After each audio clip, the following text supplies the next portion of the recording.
Hi everyone, Andhra kitchen Telugu ఛానల్కి స్వాగతం. ఈరోజు మనము పెసరట్టు అల్లం చట్నీ ఎలా చేయాలో చూద్దాము. ముందుగా ఒక గిన్నె తీసుకొని పెసరపప్పు 1 కప్పు, రైస్ 1 స్పూను,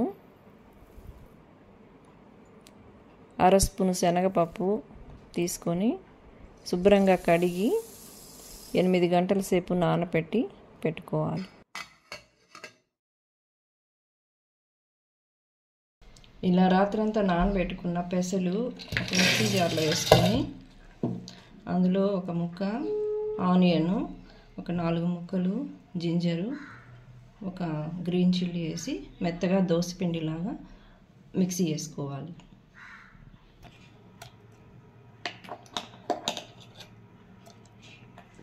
ఇలా మిక్సీకి వేసుకున్న పిండిలో ఒక రుచికి సరిపడిన సాల్ట్, ఒక చిన్న స్పూన్ జీలకర్ర వేసి అందులోనే కొంచెం వాటర్ పోసి బాగా కలుపుకొని దోసపిండిలాగా, అంతకంటే కొంచెం థిక్గా ఉండేలాగా ఈ కన్సిస్టెన్సీ వచ్చే విధంగా కలిపి ఒక ½ అన్ అవర్ ప్యాన్ పెట్టి దానిపైన కొంచెం వాటర్ చల్లి టిష్యూ పేపర్తో వాటర్ అంతా తుడిచేసుకొని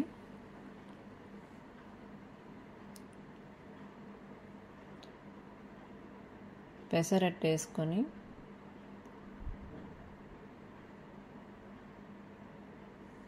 పలచగా రుద్దుకొని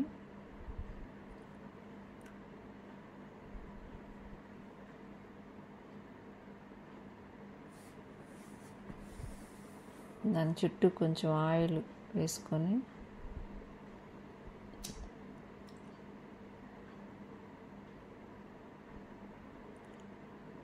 దానిపైన సన్నగా కట్ చేసి పెట్టుకున్న ఉల్లిపాయలు చల్లుకొని దానిపైనే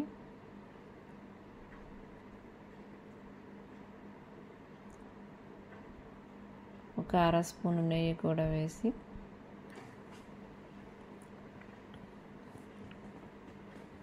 అట్టు బాగా బ్రౌన్ కలర్ వచ్చే వరకు కాల్చుకోవాలి. రెండో వైపున కాల్చిన అవసరం లేదు. అట్టు కాలిపోయింది, దాన్ని తీసి పక్కన పెట్టుకోవాలి.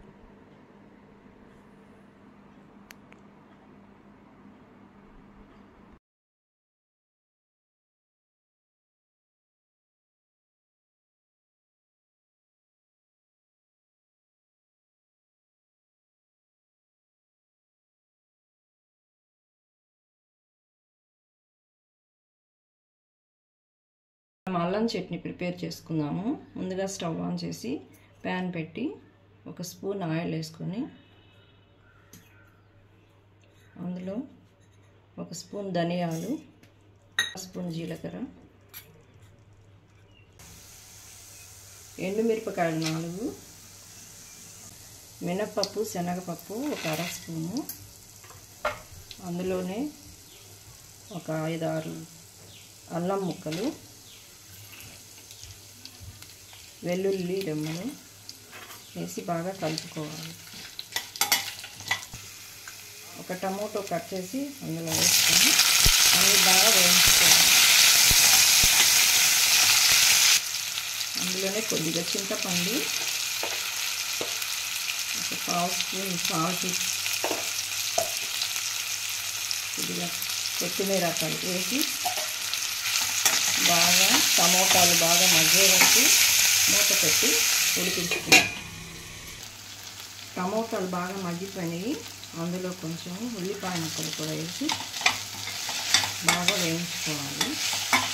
1 నిమిషం తర్వాత స్టవ్ ఆపేసి ఈ మిశ్రమం అంతా తీసి మిక్సీలో వేసి చట్నీ చేసుకోవాలి. అల్లం చట్నీ రెడీ అయిపోయింది. ఇప్పుడు మనకి పెసరట్టు అల్లం చట్నీ రెడీ అయిపోయింది. Thank you.